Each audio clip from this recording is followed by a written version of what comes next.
years and years and years. Sure, sure. And to hear words, you know, like dumb, lazy, happy, rich. Let's get to that. Let's get to that. These are emotions that are getting trumped up. Sure. How do you assure people they're a manager, not just the guy arguing about it? Well, let's get to that particular statement, because first I'd like to say, you know, if I had said for a long time in the 20s, 30s, and 40s the city had been complacent and rich and hadn't worried about the future, it wouldn't have been an issue. That very phrase I think I used about myself at the June 10th public meeting, and I've used it many times in the past, and usually elicits a laugh because it's just a way of saying, you know, we're complacent, we hadn't been paying attention.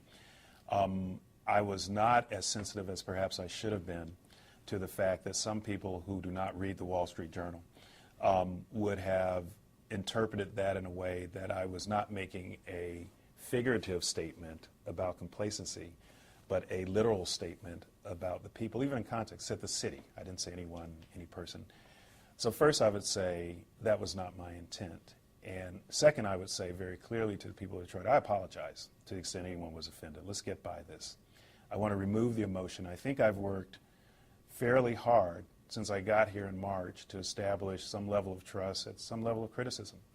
When I restored compensation to the mayor and the council and also delegated authority to them, I did that out of a sense of respect for their role under the statute and was criticized for it, but I thought it was the right thing to do.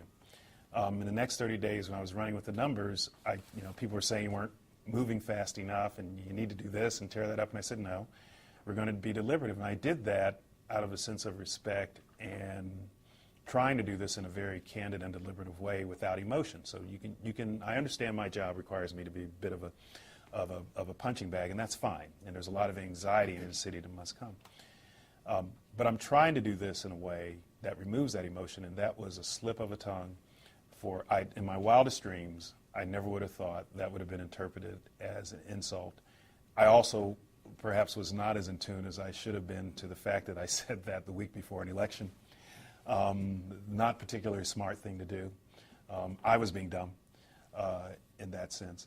But I'd also say, I'm good, bad, right, or wrong. I've had 30 years of conduct of how I've conducted myself, even with my opposition. I think at this point in this process, there's been a lot of review. As I understand it, people have gone back and talked to other people. They've found my first grade teacher. I don't think I haven't seen my first grade teacher. Hi, Mrs. Larkins. Nowhere, as far as I've known, that they said that there's been any indication I'm that kind of person. I have never condescended to anyone. I wasn't raised that way. I've always tried to be a fair and engaging human being, dealing with adversaries in other cases. And believe me, dealing with some of the lawyers I've dealt with over my years, that's been a challenge. I have never, ever tried to insult anyone. And so I'll say again, just to be clear, I apologize to the extent anybody was hurt by that statement. That was not my intent. You probably will not hear that from me again. Probably. You would have come out and said that like the days after, because it's been a while since that happened. And I know media was saying, what do you have to say about this? And, if that's how you feel, right, you make a passionate kind of apology there, why not have done that?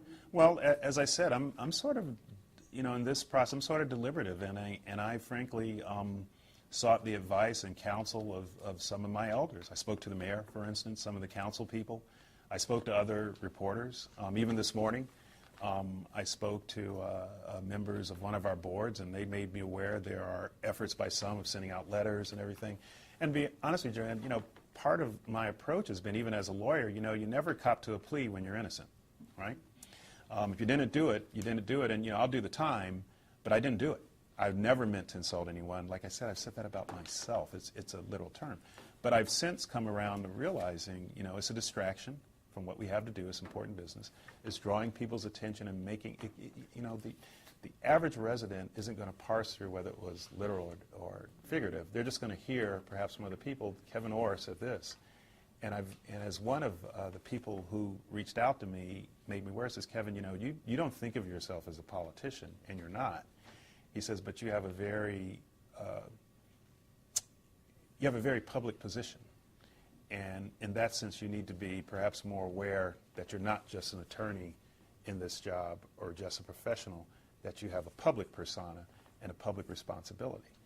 And if I have that responsibility, then I need to, I need to own that. I need to put on that cloak. And after thinking about it, and it takes me, I'm deliberative, I take time and make sure, and frankly get to my own initial response, which was, I was a little offended, frankly. Why would anybody say I would say that? I'm not that person. Never been that person. But I realize it's important for me to remove that from our discussion because we have more important work to do. This important stuff. Mr. Orr, I was just going